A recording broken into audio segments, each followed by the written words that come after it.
लाडक्या बहिणींसाठी मोठी खुशखबर। लाडक्या बहिणीचा जो जून महिन्याचा 12वा हप्ता कधी येणार या संदर्भात आज आपण थोडक्यात माहिती घेण्याचा प्रयत्न करणार आहोत।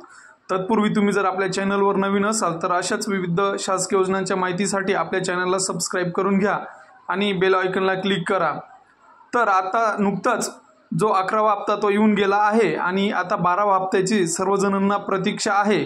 आणि मिळालेल्या माहितीनुसार इलेक्ट्रॉनिक्स मीडियाच्या माहितीनुसार 15 ते 20 जूनच्या दरम्यान सदर हप्ता जो आहे हा लाडक्या बहिणीच्या खात्यावर वितरित होण्याची दाट शक्यता वर्तविण्यात येत आहे।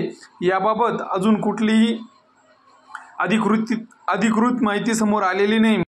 महत्त्वाचे म्हणजे उपमुख्यमंत्री अजित पवार यांच्याकडून अजून 12व्या हप्त्याबद्दल कोणती अधिकृत प्रसिद्धी केलेली नाही। लाडकी बहीण योजनेअंतर्गत मिळणाऱ्या रकमेला मंजुरी देण्याची जबाबदारी त्यांच्याकडे असल्याने त्याची पुष्टी महत्त्वाची आहे।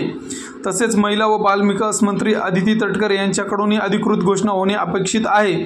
तर हे होतं थोडक्यात आणि महत्त्वपूर्ण अपडेट। धन्यवाद।